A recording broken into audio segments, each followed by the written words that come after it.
Maraming salamat po sa pagtangkilik ng ating video. Hinihikayat ko po kayong mag-like and subscribe para ma-update kayo sa susunod na kabanata. Tara at umpisahan na natin. Kabanata 130. Nang maglakad si Gerald, nakatipon dito ang buong pamilyang Smith.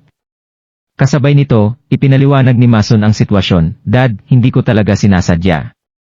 Ito ay kasalanan ng security guard na ito. Nakasalalay ako sa kanyang mga direksyon at sinabi niya sa akin na i-reverse ang kots. Nabangga ko tuloy ang sasakyan. Ang kotsing ito ang pinakamahal na kotse na ginawa ng Lamborghini. Magkakakahalaga ng hindi bababa sa $100 hanggang $120,000 upang maayos ang mga pinsalang dulot ng aksidenteng ito. Dagdag pa, sira na ang mga ilaw sa harap ng sasakyan. Ang ilan sa mga kamag-anak na alam ang kotsing ito ay hindi mapigilang sumigaw ng malakas. Sinumang nagmamaneho ng kotsing ito ay tiyak na hindi lamang kahit sino. Sigurado na kayang bayaran natin ang presyong iyon para maayos ang mga pinsala. Ngunit pwede rin nating mabastos ang isang napakataas na figura. Bukod dito, mukhang bago ang kotsing ito. Isipin mo na lang.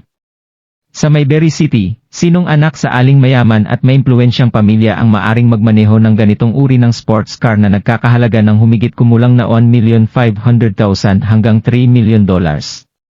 Ang bawat isa ay nagpatuloy na tinatalakay ang bagay na ito sa isa't isa. Nang marinig ito, nagsimulang mag-alala si Gerald. Buwisit. Ang kanyang kotse ay nakapark sa posisyon na ito.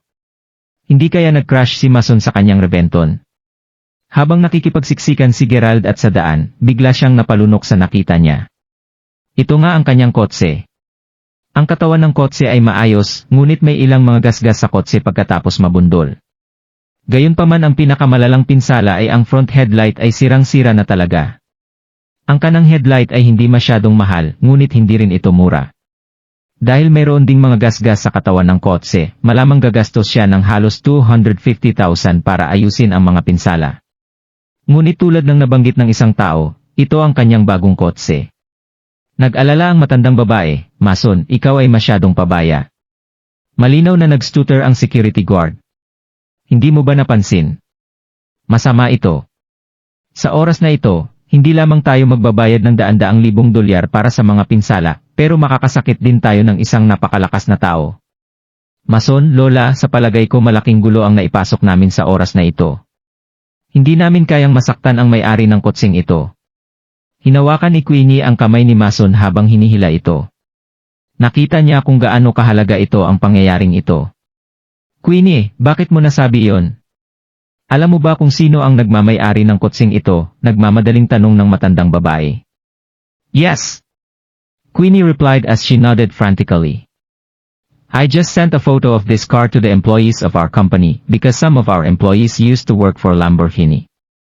He replied in the group chat, saying that this car was sold a few days ago at a transaction price of $2,600,000. It was bought by a young man. He said that the manager of the shop was following behind him, and he was very polite and respectful towards the young man on that day when he was buying the car. Not only that, do you know who the manager of the Lamborghini shop in Mayberry City is? It is Wilson Quare. Queenie carefully explained. Is it really Mer Wilson? Was he really very respectful towards this car buyer? The reason why Mer Wilson is so powerful in Mayberry City is entirely because of his contacts. He has very powerful connections here. With that being said, the old lady grew even more anxious. Then we should get out of here soon. Otherwise, we will be in trouble when the young man arrives, the old lady panically cried. She might be naive, but she clearly knew what the consequences of offending a big and powerful family was. Even the slightest issue would affect everything else. Grandma, we absolutely cannot leave right now. There are surveillance cameras everywhere now. Irene and Rita started persuading her. To be honest, Irene's eyes had not left the Lambo for even a second. She was fantasizing about how she would look if she were to be sitting in this luxurious car. It would simply be perfect if her boyfriend, Kenneth, could own this car. But that would be impossible.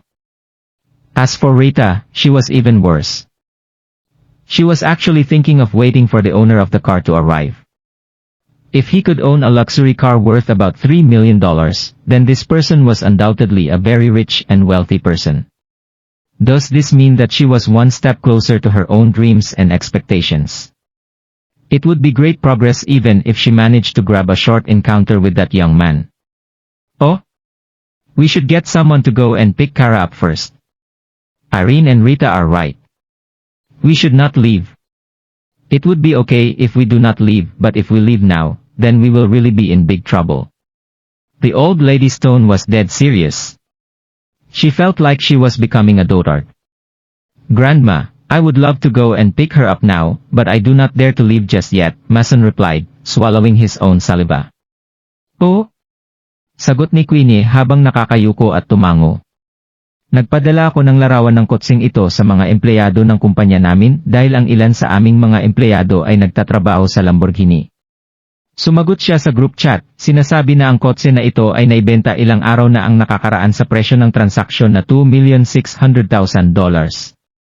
Binili ito ng isang binata. Sinabi niya ng manager ng shop ay sumusunod sa likuran niya, at siya ay naging magalang sa binata sa araw na binili niya ang kots.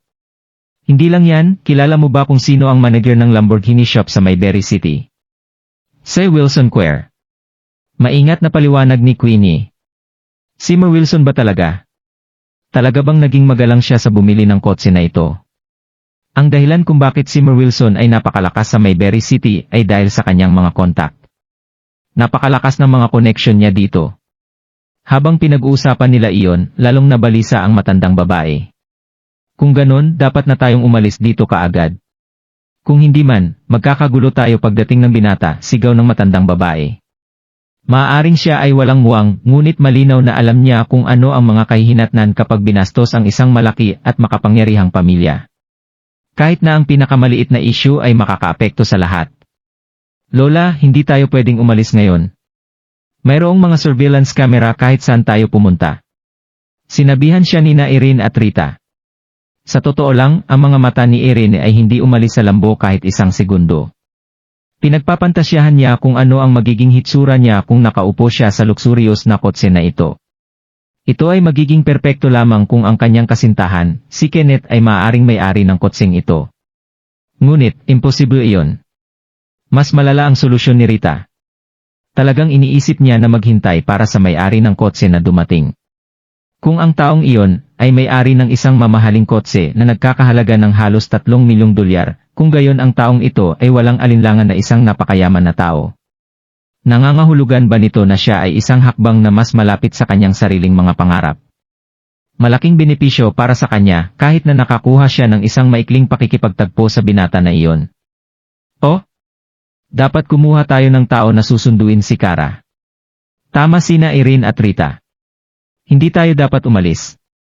Mas okay kung hindi tayo aalis, kung aalis tayo ngayon talagang magkakaroon ng malaking gulo. Ang tono ng matandang babae ay seryoso. Pakiramdam niya ay nanghihina na siya. Lola, gugustuhin kong puntahan at sunduin siya ngayon, pero hindi pa ako naglalakas loob na umalis na lang, sagot ni Mason at nilunok niya ang kanyang sariling laway.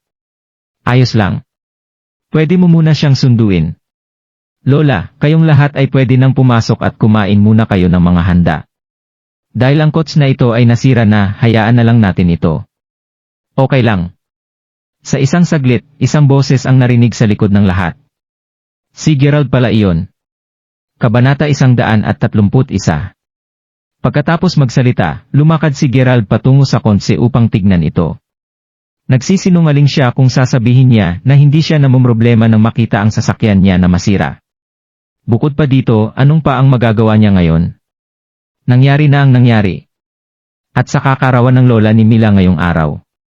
Kung magdedemanda siya na magbayad sila para sa natamong sira, ano na lang ang iisipin nila kay Mila? Maliban dito, sobrang nakakahiya iyon gawin. Dahil wala na siyang magawa, nanahimik na lang siya at kinimkim na lang ang sakit na kanyang naramdaman. At dahil dito, sinabihan na lang sila ni Gerald na ipagpatuloy kung ano man ang kanilang ginagawa. Siguro ay dadalhin niya na lang mamaya ang kanyang sasakyan sa Apats shop para ipagawa ang sira. Sino ka ba sa tingin mo? Sa tingin mo ba magiging okay ang lahat dahil lang sinabi mo? Isipin ng mga hindi nakakaalam na ikaw talaga si Mark Crawford ng Mayberry Commercial Street. Pag-usapan na lang natin lahat ng to kapag narating mo na ang ganong punto sa buhay. Mismo, kung aalis tayo ngayon, sa malamang itratrato ito bilang isang hit and run, dagdag pa dito, magkakaroon tayo ng napakaling responsibilidad dahil napakamahal ng kasong ganito. Bakit wala? Tama, sige. Huwag na natin siya pag-usapan pa. Wala naman siyang maitutulong. Alamin na lang natin kung meron tayong koneksyon na magagamit para iresolba ang problemang ito. Mabilis na sinulyapan ni Rita si Gerald bago niya ibaling ang kanyang atensyon pabalik sa kots. Tama si Rita. Dahil nangyari na, hindi solusyon ang takbuhan ito. Ay! Kung wala na talaga tayong solusyon, tatawagan ko si Merlogan ng Bureau of Commerce. Malapit sila ng lolo noong araw. Baka alam niya ang pagkakakilanlan ng may-ari ng sasakyan. Sagot ng matandang babae. Maraming tao ang naglabas ng kanilang mga telepono upang tawagan ang kanilang mga kakilala. Hindi gusto ni Kenneth na masapawan. Gusto niya malaman kung magagamit niya ang mga koneksyon niya upang malaman kung sino talaga ang may-ari ng sasakyan. Napailing na lang si Gerald. Kapag nagpatuloy ito, malalagay ang lahat sa nakakahiyang sitwasyon. Look! Nagbuntong hininga si Gerald bago inilibas ang susi ng kanyang sasakyan. Beep! Beep! 2 beep. Nagsimulang umilaw ang headlight ng sasakyan. Ah! Nabigla ang lahat sa nangyari. Pagkatapos ay nakita nila si Gerald na naglakad patungo sa sasakyan. Pinindot niya ulit ang buton. May tumunog na 2 buzzing sound. Tumunog ang Lamborghini at automatic na bumukas ang sunroof at tumiklop ito na parang isang roadster. Kinuha ni Gerald ang bote ng tubig mula sa driver's seat. Uhaw na siya. Pagkatapos uminom ng ilang lagok, pinunasan niya ang kanyang bibig bago sinabi ko na sa inyo, hindi ito malaking problema. Bumalik na kayo sa mga ginagawa nyo kanina. Walang sumagot kay Gerald. Imbes ay naging tahimik ang buong lugar na maririnig mo na ang tibok ng iyong puso. Smack! Tatawag pa lang sana si Kenneth nang malaglag ang kanyang telepono sa sahig dahil hindi niya nahawakan ng maigi ang kanyang telepono. Glop! Napalunok na lang si Kyle pati na ang kanyang girlfriend. Bumilis ang paghinga ni Irene at nakabuka pa ang kanyang bibig, dahil sa labis na pagkagulat na kanyang nararamdaman sa mga sandaling iyon. Nakatayo si Rita sa tabi ni Gerald. Kita sa mukha niya ang pagkalito bago niya tinignan si Gerald na may pagkagulat.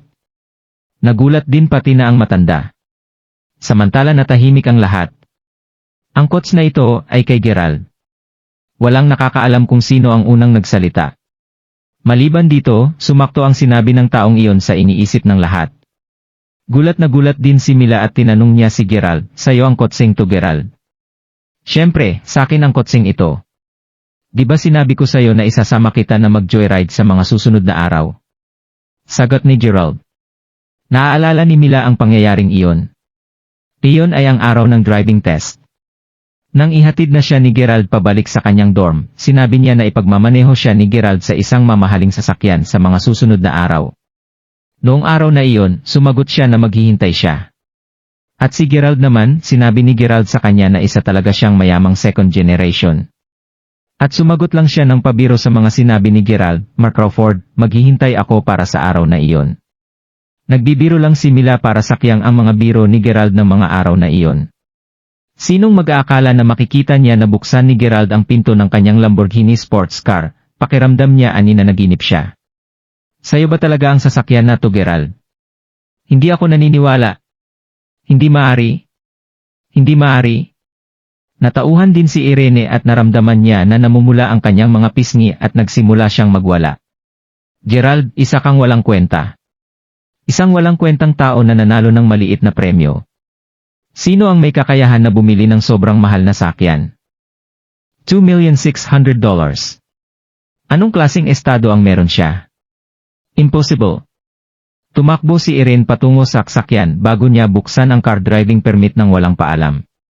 Snap! Pagkakita na siya permit, napatigil si Irene at nabitawan niya ang car driving permit sa sahig. Laking gulat niya. Kung ayaw mong tignan yung permit, edi wag mong tignan. Kailangan ba talaga na ihagi sa sahig? Napangiti na lang si Gerald sa mga nangyari. Sadyang wala lang talagang alam o karansan ang ibang tao. Pati kaming mga magulang ni Mila. Wala kaming alam o karanasan sa mga bagay na ito. Gerald, bakit hindi mo ikwento sa akin kung paano mo nakilala ang anak namin na si Mila? Agad na tumakbo si Helen para pulutin ang car driving permit bago niya ito tignan. Pagkatapos ay hinawakan niya ang kamay ni Gerald agad-agad.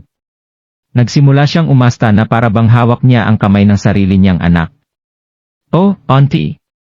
Nagkakilala po kami nang nag-aaral kami magmaneho. Sagot ni Gerald. Hahaha. Matagal na namin alam na maganda ang taste ni Mila.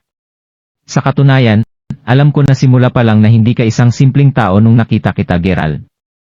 Paanong may kukumpara ang mga katulad ni Quinton at Victor sa'yo? Hindi alam ni Gerald ang magiging reaksyon niya sa kanyang narinig. Sino nga ba ang tao na nagpalaya sa kanya sa sarili niyang pamamahay noon? Gerald. Ihem. Pasensya na sa mga nangyari. Nabangga ni Mason ang kotse mo at nagkaroon ng sira. Tuluyang nagbago ang tono ng matandang babae, mas malumanay at mas malambing na ngayon. Naglakad siya patungo kay Gerald habang nakangiti. Malaking dagok ang naranasan niya dahil sa insidenteng ito. Pero lumabas na ang may-ari ng mamahaling sasakyan ay ang kanyang manugang. Maliban sa ilang tao na hindi pa rin maintindihan na si Gerald ay isang tikoon, nagsimula na ang lahat na makipag-usap kay Gerald. Dahil nagmamadali siya upang ipagawa ang kanyang sasakyan, hindi na nag-atubili pa si Gerald na maghintay at naghahanda na umalis kahit hindi pa tapos ang handaan. Gerald, didiretso ako sa school mamayang hapon. Gusto mo samahan kita ipagawa yung sasakyan mo mamaya? Pabirong tinanong ni Mila. Grabe, sobrang daming nangyari ngayong araw. Nakaranas sila parehas ng matinding gulat at magandang sorpresa. Sa lahat-lahat, nakaramdam si Mila ng hindi may paliwanag na pagkasabik. Siyempre. Di ba sinabi ko sa'yo na lalabas tayo at mag-joyride? Tara na? Kahit na may importanteng handaang ngayong araw, ang katunayan na may relasyon si Mila kay Gerald ay ang pinakamagandang regalo para sa matandang babae. Pagkatapos ay umalis sila na magkasama. Gerald, isa ka talagang mayaman na second generation. So nagsisinungaling ka lang pala sa akin. Teka lang, wag mo sabihin ikaw talaga yung top young master na si Mark Crawford ng Mayberry Commercial Street. Maingat na tinanong ni Mila habang nakaupo sa passenger seat. Gerald did not know how he should answer her questions. Siya nga si Mark Crawford na pinag-uusapan nila. Ilalantad niya na ba talaga ang kanyang pagkatao? Magreresulta lang ito sa isang bagay. Hindi na siya maaring manatili pa sa eskwelahan. Dahil dito, nagdesisyon si Gerald na itago na lang ito. Iniling ni Gerald ang kanyang ulo at tinanong, hinihiling mo ba na ako si Mark Crawford? O hinihiling mo na sana hindi ako siya? Hindi. Dahil kung ikaw talaga si Mark Crawford, hindi ka nabibilang sa mundo namin. Mawawalan ako ng mabuting kaibigan na katulad mo. Hindi kami isang tao. Dagdag pa doon, paanong magmamaneho si Mark Crawford ng isang sasakyan na nagkakahalaga lang ng $1,500,000 hanggang $3 million? At saka, tignan mo na lang ako. Kung hindi dahil ikaw pumili ng damit ko, hindi ako magsusuot ng ganito kagarang damit. Nanalo ako sa loto. Nanalo ako ng maraming pera. Sagot ni Gerald. Totoo nga naman. Mabuting kaibigan pa rin kita, Gerald. Sagot ni Mila habang nakangiti ng malaki. Napagtanto ni Gerald na napakatalino ni Mila, hindi niya masyadong pinag-iisipan bang maigi ang isang tanong. Kung ibang babae ang nasa posisyon ni Mila ngayon, sa malamang ay kinukulit na siya ngayon para malaman ang katotohanan. Ngunit hindi na siya kinwestiyon pa ni Mila pagkatapos malaman na hindi si Gerald si Mark Crawford. Para sa kanya, parehas lang ang kakalabasan kung mayaman talaga si Gerald o hindi. Dinala ni Gerald ang kanyang sasakyan sa Lamborghini shop at tinulungan siya ni Wilson na ipagawa sa pinakaprofesional na teknisyan ang kanyang sasakyan. Pagkatapos maayos ang mga pagpapagawa, naglakad-lakad si Gerald at Mila. Bilhan kita ng milk tea, sabay ngumiti si Gerald. Parehas nilang nakita ang isang milk tea shop sa tabi ng daan habang naglalakad. Haha, hindi mo kailangan.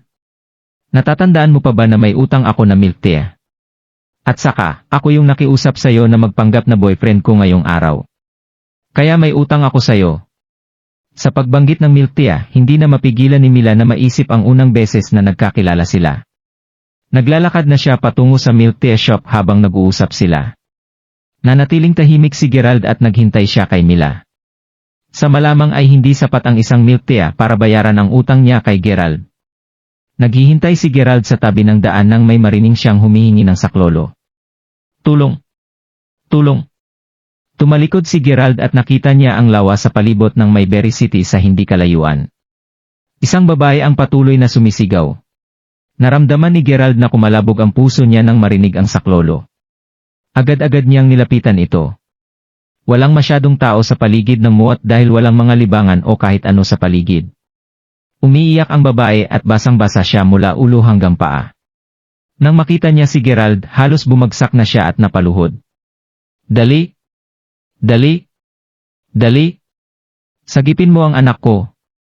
Maganda ang babae at nakasuot ng magarang alahas. Tila isa siyang maimpluwensyang tao. Agad-agad niyang itinuro ang ilog at nakita ni Gerald ang isang batang babae na palutang-lutang sa tubig. Natapisod at nahulog ang anak niya sa tubig. Sinubukan ng babae na sagipin ang kanyang anak ngunit hindi siya marunong lumangoy kaya ang tanging nagawa niya lang ay humingi ng saklolo. Nagulantang si Gerald sa nakita niya at dahan-dahan tumigil gumalaw ang batang babae ang nagsimulang lumubog sa tubig. Alam niya na magiging huli na ang lahat kung hindi siya gagalaw ngayon din. Hindi na nagdalawang isip pa, tumalon siya sa ilog at mabilis na lumangoy. Dating nakatira sa isang bayan sa isang maliit na lalawigan. May katabing ilog ang bayan kung saan natuto si Gerald na lumangoy sa kabataan niya. Sa kabutihang palad, hindi malalim ang tubig sa ilog. Buti na lang may alam kahit papano ang batang babae kung paano lumangoy kaya kahit papano nadalian si Gerald na sagipin ang batang babae, ngunit tunay na nakakatakot ang nararanasan niya sa mga sandaling ito at hindi humantong sa kapahamakan. Pagkatapos niya kargahin ang babae, nasamid ang bata at namumula ang kanyang mukha. Tarantang-taranta ang kanyang nanay at patuloy niyang tinatapik sa likod ang bata. Patuloy niya din pinasasalamatan si Gerald. Tumawag ka muna sa 911. Oo, masyado pang bata ang babae. Oh? Anong klaseng nanay ka? Bakit mo hinayaan ang anak mo na magpunta sa tubig ng mag-isa? Ilang mga taong nakatira doon ang lumapit nang marinig ang komosyon. Ang ilang ay nagsisimula ng tumawag at ilang matatandang babae ang pinuna ang batang ina. Huwag niyo po pagalitan mama ko. Mga tito at tita, huwag po kayo magalit kay mama. Si Tessa ang pumilit sa akin na magpunta dito para ilagay sa ilog ang wishing boat ko. Walang kinalaman si mama ko.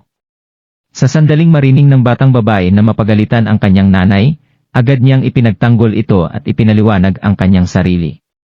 Napakabait na bata naman. Oo, napakabait na bata talaga. Ma'am, alagan niyo ng mabuti ang iyong anak.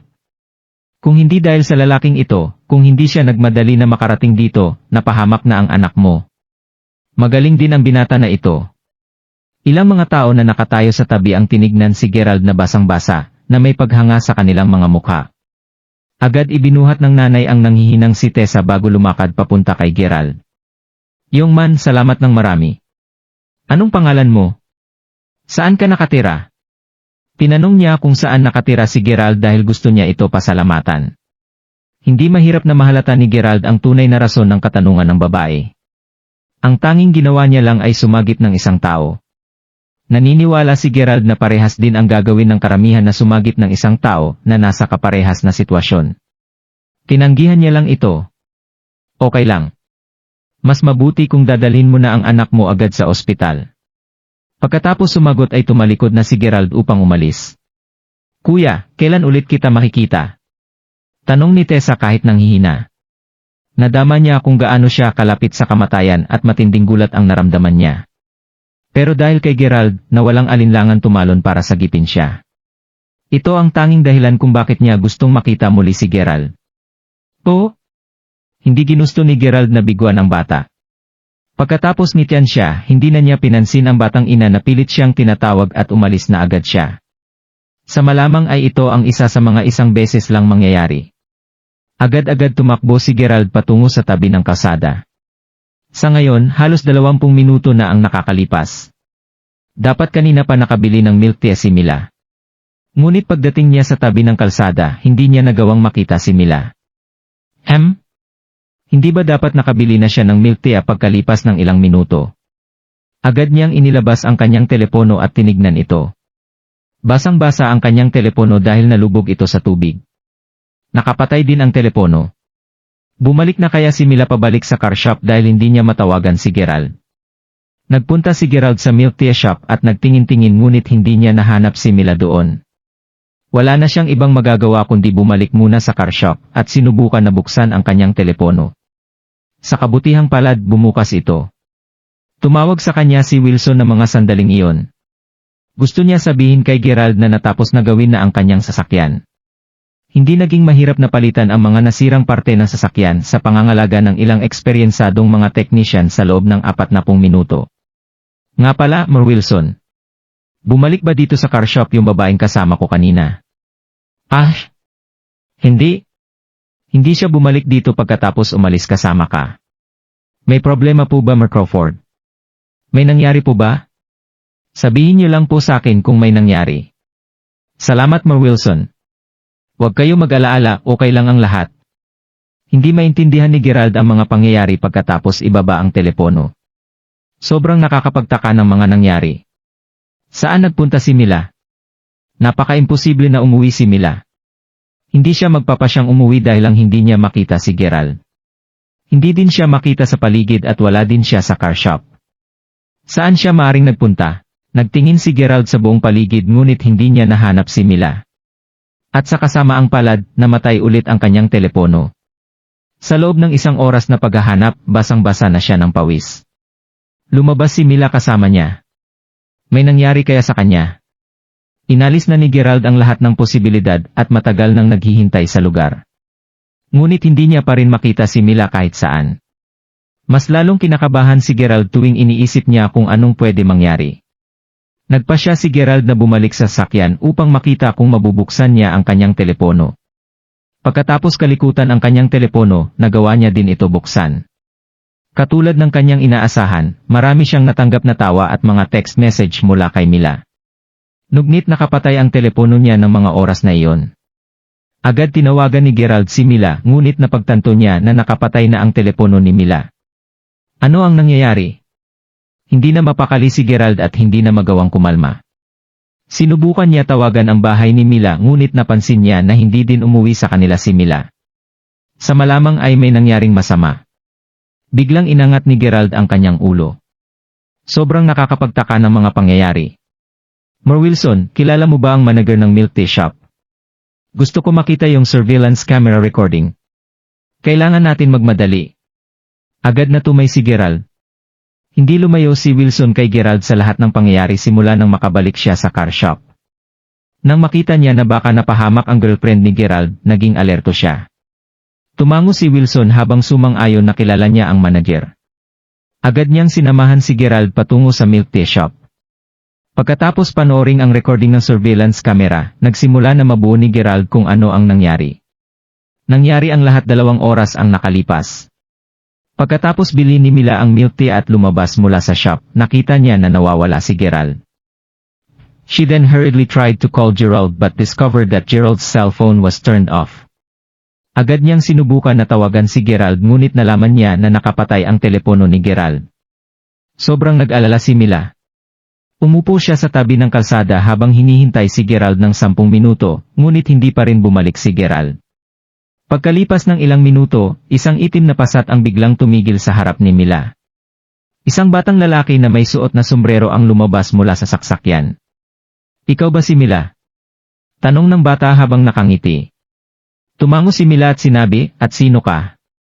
Oh, isa akong cab driver na inutusan pumunta dito ni Gerald Omar Crawford. Inutusan niya ako na pumunta dito at sunduin ka.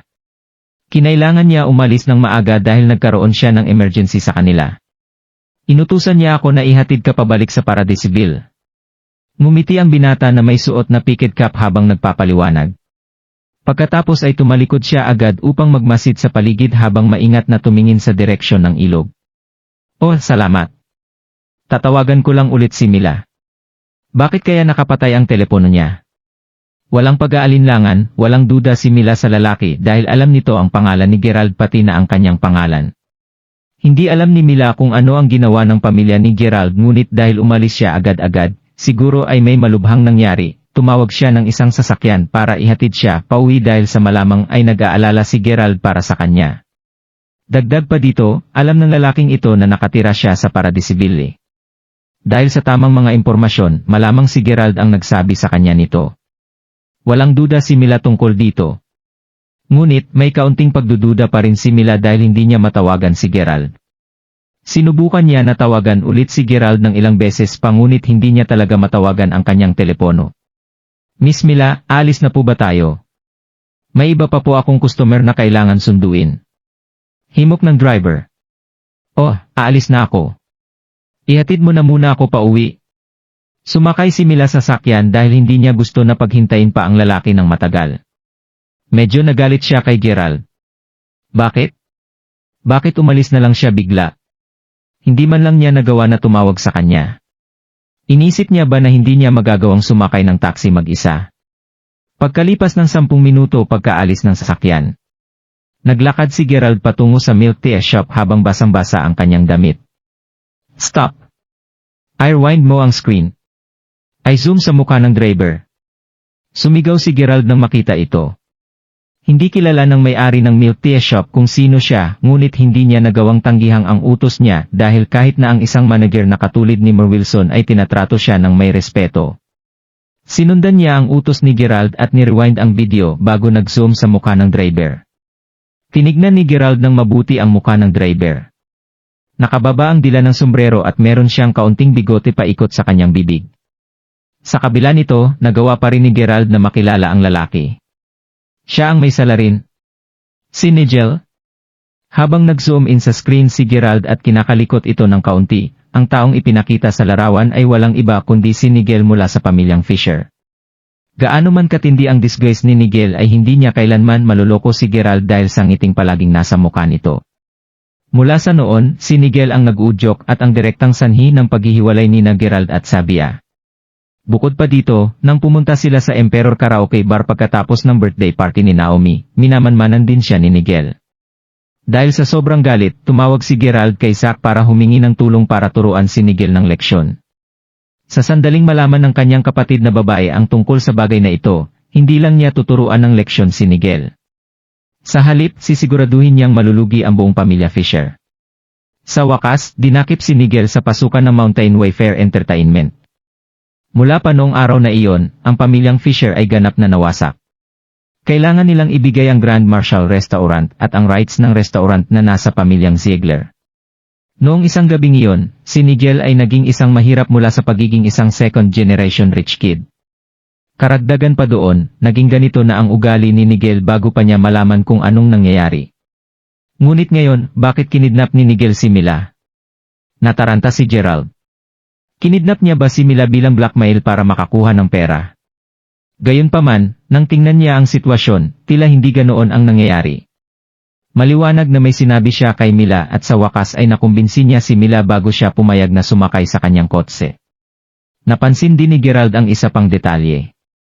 Nang kinakausap ni Nigel si Mila, ang kanyang mga mata ay laging nakatingin patungo sa direksyon ng muwat kung saan naroroon si Gerald. Para bang alam niya at nag-aalala na biglang bumalik si Gerald. Nangangahulugan ba ito na matagal na itong pinaplano ni Nigel? Inaagaw ba niya si Mila dahil sa kanya? Kung nalaman ni Nigel na ang kanyang pamilya ay nasira dahil sa kanya, tiyak na may katuturan para kay Nigel na gumanti laban sa kanya. Hindi alintana kung ano ito, sigurado si Gerald na nasa panganib si Mila. Matinding panganib. Pinag-isipan ng mabuti ni Gerald kung ano ang dapat niyang gawin. Sa sandaling iyon, biglang tumunog ang cellphone ni Gerald. Ito ay mula sa isang hindi kilalang numero. Hey! Gerald. Ay teka, mali pala. Dapat ay tawagin kita bilang Mark Crawford. Naalala mo pa ba ako? Isang walang malasakit at mayabang na tinig ang narinig mula sa kabilang dulo ng tawag. Nigel, ikaw nga. Agad na nakilala ni Gerald ang boses nang marinig niya ito. Tama ka. Hindi inaasahan na ang isang big shot na tulad mo ang maalala ang isang tulad ko. Hahaha. Ito ay parang isang drama talaga. Gerald, noon, akala ng lahat na ikaw ay walang iba kundi isang mahirap. Pero ano? Ikaw talaga ang mayaman at may impluwensyang batang master na nagmamay-ari ng buong Mayberry Commercial Street. Akala ko dati ay talagang napakalakas ng tatay ko, pero nagtatrabaho lang siya para sayo. Kung hindi dahil narinig ko na palihim na tumawag sayo si Zack nang pinaplano kong gumanti sa kanya, hindi ko maisip na ikaw ang sumira sa aking pamilya sa isang tawag lang sa cellphone. Pero, Mark Crawford, bakit mo ito ihahawak laban sa akin kung ikaw ay mayaman at napakalakas na? Oo, ako ang nagsabi kay Yuri na agawin sa'yo ang girlfriend mo. Mali na ginawa ko ito. Pero pagkatapos, sinira mo ang aking pamilya at iniwan mo ako ng wala. Hindi mo ba naiisip na napakalupit mo? Narinig niya ito at sumagot si Gerald, alam mo naramdaman ko na ako ay naging malupit at walang puso sa oras na iyon, pero ngayon ay hindi ko na iniisip ngayon. Nigel, kung ano man ito, nasa pagitan nating dalawa ang problema. Inosente si Mila. Pakawalan mo siya. Pupunta ako sa'yo kung nasaan ka man ngayon at gagawin ko ang anumang kondisyon mo. Gerald, ikaw ay talagang mapagmataas. Ikaw ang pangunahing target ko. Orihinal na binalak kitang sagasaan ng kots ko para pareho tayong mamatay. Pero nagdalawang isip ako, nakaramdam ko na boring ito. At saka, mayroon akong isang magandang dalaga sa tabi ko ngayon. Ayos talaga ito. So Gerald, girlfriend mo siya. Gusto mo bang marinig ang kanyang boses ngayon? Gerald, huwag kang pumunta dito. Isa siyang baliw. Huwag kang punta. Yuhu. Huhu. Sigaw ni Mila sa cellphone. Lalong nabalisa si Gerald. Bagaman siya ay simpleng nagpapanggap na girlfriend si Mila ay sumama pa rin sa kanya ngayon. Ang dahilan kung bakit kinuha ni Nigel si Mila ay dahil gusto niyang gumanti sa kanya. Lahat ay dahil sa kanya. Gerald, kung gusto mong isab ang iyong girlfriend, pumunta ka at makipagkita ka sa akin sa hindi natapos na building sa south side ng city. Huwag mong tawagan si Zach. Wala itong silbi. Kung may dumating pa, saka ko sasaktan ang girlfriend mo. Hihintayin kita sa loob ng 1 oras. Do. Binaba kaagad ni Nigel ang tawag matapos niyang magsalita. Namutla si Gerald. Para bang nahulaan niya ng tama ang lahat. Ang kanyang pagkatao ay naliak at naakit niya ang pansin ni Nigel. Makikita kung saan ito dinala ang buhay niya. Si Nigel, na mahina ang isip, ay naglulunsad na ngayon ng isang paghihiganti laban sa kanya. Sigurado si Gerald na ang taong ito ay may kakayahang gumawa ng kahit ano ngayon. Kung titingnan ang sitwasyon, hindi magiging sapat na umasa sa kanyang sariling lakas para malutas ang bagay na ito. Kailangan niyang hanapin si Zach para matulungan niya itong makabuo ng solusyon. Mabilis na tinawagan ni Gerald si Zach at pinakinggan siya nito. Sineryoso naman ni Zach ang bagay na ito. Sinabihan pa siya ni Zach ng paulit-ulit na hintayin siya para mapag-usapan pa nila ang sitwasyon pagdating niya. Sinabi niya kay Gerald na huwag munang kumilos kaagad. Hindi kayang makita ni Zach na magpadalos-dalos si Gerald sa puntong ito. Kung nangyari iyon, kailangan nang mag-resign ni Zach. Hindi, mas masahol pa ay mas gugustuhin na niyang mamatay. Binaba na ni Gerald ang tawag bago pa matapos sa pagsasalita si Zach. Dali-dali siyang bumalik sa car shop kasama si Wilson. Sinabi niya kay Wilson na maghintay para kay Zach na darating dito. Sinabi niya na kailangan muna niyang umalis. Oh? Hindi ba si Gerald yun? Ay naku. Siya talaga yun. Ano ang ginagawa niya sa Lamborghini car shop? Narinig ko na ang shop ay kumukuha ng ilang mga sales representative ngayon. Sinusubukan ba niyang mag-apply para magtrabaho? Hindi ba niya alam na ang shop ay may napakataas na qualifications para sa kanilang sales representative? Oo, tingnan mo siya. Kahit na nanalo talaga siya sa loto, mayroon pa rin siyang pangit na ugali. Nakakasakit sa mga mata ng tao na tumingin sa kanya. Ang presensya ni Gerald ay hindi inaasahan. Naririnig niya ang mga panunuyan nila na nakadirekta sa kanya. Nararamdaman ni Gerald na naguguluhan siya. Pasimple siyang tumingin sa direksyon nila. Ang mga iyon ay sila Quinton at ang kanyang kaklase na si Howard. Pareho silang may kasamang mga magagandang girlfriend habang nakatingin sa mga kotse. Ang mas malala pa doon, ang dalawa na sumusunod sa likod ay walang iba kundi sina Nathaniel at Quinn mula sa parehong faculty niya sa university. Hahaha. Speaking of, pinsan, sinabi mo sa akin na si Gerald ay naging bastos sa'yo dati. Dapat sinabi mo sa akin na ang taon niyon ay siya, saka ko sasabihin sa'yo ang lahat ng kwento tungkol sa kanya. Natawa si Nathaniel habang kausap si Howard. Ayan ngayon. Hindi lang ikaw, pinsan. Sa katunayan, medyo matagal na rin akong nabighani kay Gerald. Nakuha na ni Quinn si Nathaniel sa oras na ito. Nakilala niya si Howard sa pamagitan ni Nathaniel at pagkatapos ay natural na nakilala rin niya si Quinton. Ang kanyang mga koneksyon ay lumalawak. Ilang sandali, habang kumakain siya kasama si Victor at ang iba pa, nalaman niya na talagang mayaman si Gerald. Noong una, si Quinn ay labis na tinukso ng babaeng ito at siya pa ang nagkusa na subukang kunin ang kanyang pabor. Handa pa nga siyang dalhin si Gerald para kumuha ng kwarto at magpalipas ng gabi. Hindi siya pinansin ni Gerald ng tuluyan at napagod sa pag-iisip ng matagal si Quinn. Huli na nang makatanggap siya ng imbitasyon na dumalo sa isang birthday mula kay Nathaniel. Noong nakilala ni Quinn sina Howard at Quinton, naramdaman niya na parang siya ay tumapak sa isang bagong mundo. Ito ba ang tunay na mayamang second generation? Para kay Gerald na nagwagi lang sa loto, wala siyang iba kundi isang pangit na sideline. Tiningnan ng masama ni Quinton si Gerald buong oras na nandoon sila. Sinabi niya, siguro ay natapos na niya ang paggastos ng halos lahat ng kanyang pera. Iyon ang dahilan kung bakit desperado siya para maghanap ng trabaho ngayon. Hahaha, wag na tayong magkagulo tungkol sa kanya. Ipagpatuloy nating pag-usapan ang tungkol sa Reventon na ito. Lahat sa kanila ay napalibutan ang bagong Lamborghini Reventon habang nilalasap nila ito nang maingat. Ang naiisip lang ni Gerald ay si Mila, labis siyang nag-aalala at nababalisa. Paano siya maaabala tungkol sa kanilang lahat? Ni wala siyang oras para bigyang pansin ang kanilang pangungutya. Beep! Beep! 2 beep! Tinulak ni Gerald si Quinn palayo sa pintuan ng kotse at dali-daling pumasok sa sakyan niya. Pagkatapos ay pinaandar niya ang makina at nagmaneho kaagad paalis sa shop. Natigilan si Quinton at si Quinn na minumura kanina si Gerald ay nabigla din. Sa madaling salita, napatahimik silang lahat sa kanilang patuloy na pagtitig. Minaneho ni Gerald ang kotse. Ito ang sasakyan ni Gerald. Paano ito magiging posible? Pakiramdam ni Quinn ay parang nasampal siya sa mukha niya. Tingnan mo. Nagnakaw ng kotse ang lalaking yun.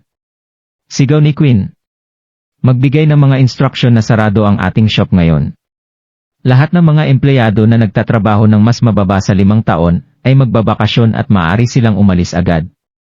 Ang ilan sa mahalagang mga subordinates ni Mer Crawford ay makikipag-contact sa atin sa lalong madaling panahon.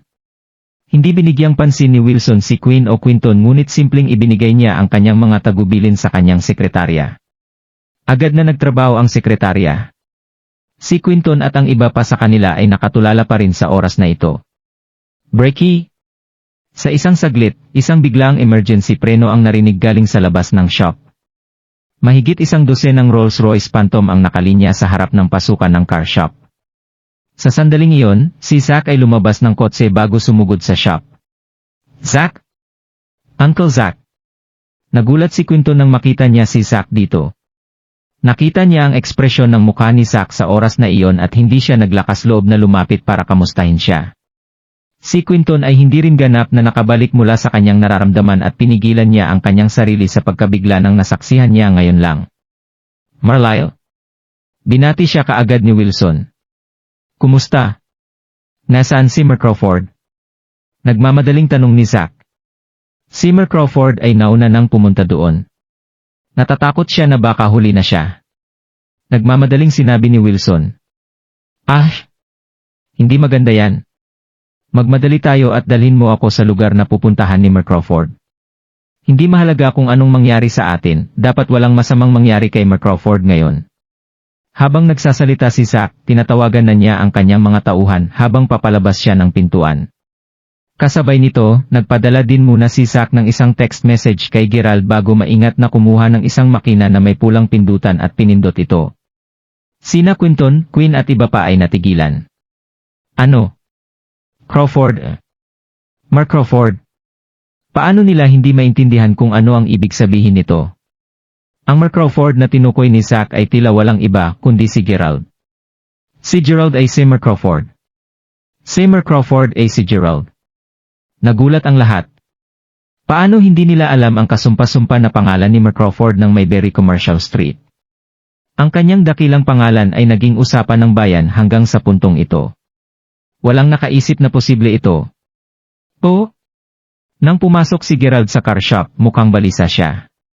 Bukod pa dito, kahit na nilalapastangan nila siya, hindi sila pinansin ni Gerald ng tuluyan at nagmaneho lang siya. Ang Lamborghini Reventon na iyon ay ang kotse ni Gerald.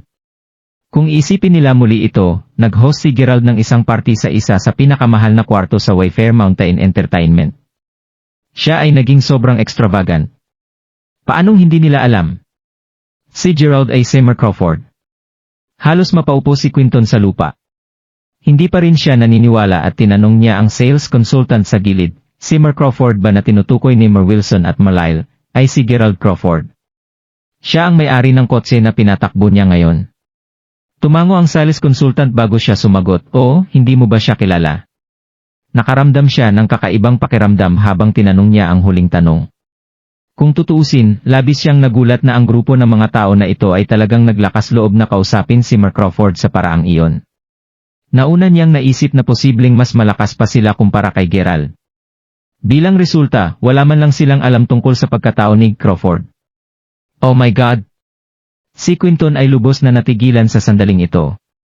Si Quinn ay may pilit pa ring ekspresyon sa kanyang muka.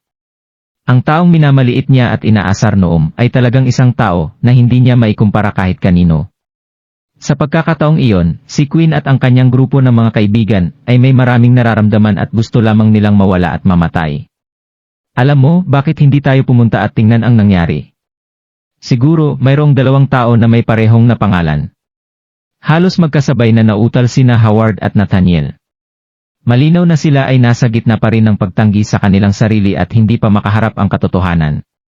Okay, sang-ayon ako. Ako rin. Bilisan mo? Kung hindi man, hindi tayo makakahabol sa kanila. Pinunasan ni Quinton ang kanyang malamig na pawis bago siya nagmadali para kunin ang sasakyan niya kasama si Howard.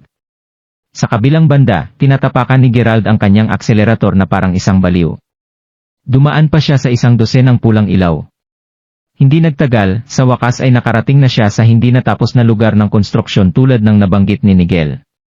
Ito ay baren at mayroon lamang isang dosenang mga sahig na itinayo sa gusaling ito bago ang proyekto ay inabandona dahil sa ilang mga isyu sa pundasyon. Ang intersection ng mga ilog na sanga ng Moat sa Mayberry City ay direkta sa likod ng blok ng mga gusaling ito. Napakabilis ng ilog nito. Ang pundasyon ng gusaling ito ay orihinal na medyo isang distansya ang layo mula sa ibabaw ng ilog. Gayunpaman, dahil sa pagguho ng lupa, ang sapa ay halos direkta sa ibaba ng gusali ngayon. Sa makatuwid, naging mapanganib at kailangan nilang ihinto ang pagtatayo ng gusaling ito. Nakita na ni Gerald ang lugar na ito sa balita dati. "Gerald, hindi ko inaasahan na darating ka kaagad."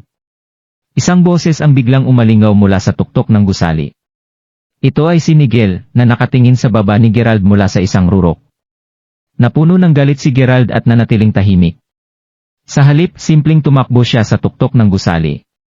Si Nigel ay nakasuot ng isang pick-up ngunit sa oras na ito ay parang mas madilim ang itsura niya. Siya rin ay walang alinlangan na mas malakas. Meron siyang balbas at mukhang barbarik. Katabi niya si Mila. Tinali siya ni Nigel ng mahigpit at tinakpan pa niya ang kanyang bibig gamit ang isang docktop. Woo woo woo. Galit na umiling si Mila habang nakatitig kay Gerald. Sinusubukan niyang sumigaw, "Bakit ang tanga mo? Anong ginagawa mo dito? Bilisan mo umalis at ka na.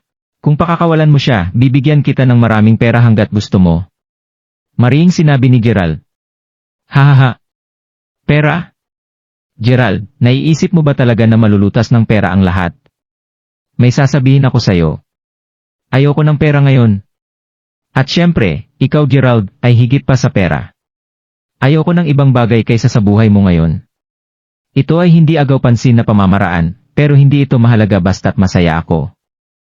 Gerald, Mer Crawford. Noong nakikipag-usap ako sa girlfriend mo kanina, napagtanto kong hindi alam ng girlfriend mo ang tungkol sa iyong tunay na pagkatao. Naramdaman ni Gerald na ang taong tinitingnan niya ngayon ay isang manyak na nawala na ang lahat ng kanyang pandama at tamang pag-iisip. Ang Nigel na dating sobrang yaman, mayabang at nangingibabaw ay palaging nasisiyahan sa pagtapak sa ibang tao. Ngunit ang kawalan ng pera ay talagang nag-udyok sa kanya para gawin ang isang matinding hakbang. "Mila, may sasabihin ako sa iyo ngayon. Ang taong nakatayo sa harap mo ay hindi isang ordinaryong tao. Siya ang pinakamayamang tao sa Mayberry City. Hindi, maaari pa ring maituring siyang pinakamayamang tao sa buong bansa. Ang buong Mayberry Commercial Street ay pagmamay-ari niya, siya si Gerald." Nanlaki ang mga mata ni Mila sa pagkataranta nang marinig niya ito.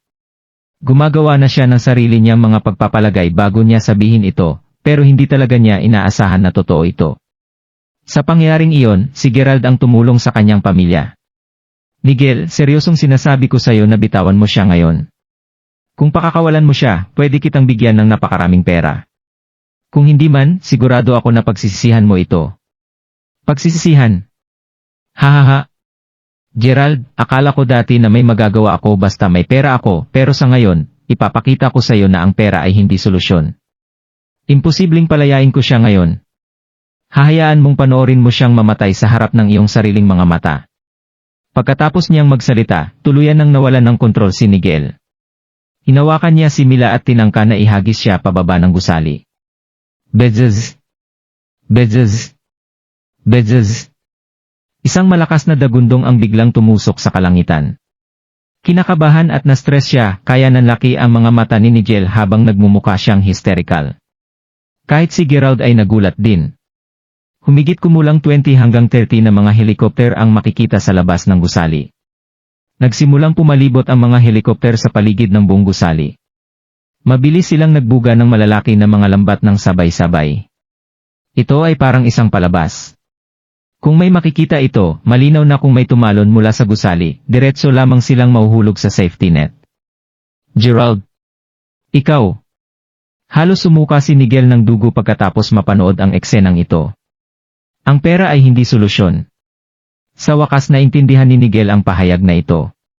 Gusto niyang gamitin ang mga salitang ito para patunayan ang kanyang punto kay Gerald na siya ang nangungunang mayaman na second generation. Ngunit lampas sa kanyang inaasahan na magagawa ito ni Gerald. Mahigit sa 200 ng mga helikopter. Mga 20 minutes lamang mula nang dumating si Gerald at halos 40 minutes lamang mula nang tawagan niya si Gerald. Paano niya napapunta ang napakaraming mga helikopter? Kahit na tumalon siya ngayon, mahuhulog lamang siya sa net. Hindi siya maaaring mamatay kahit gusto niya.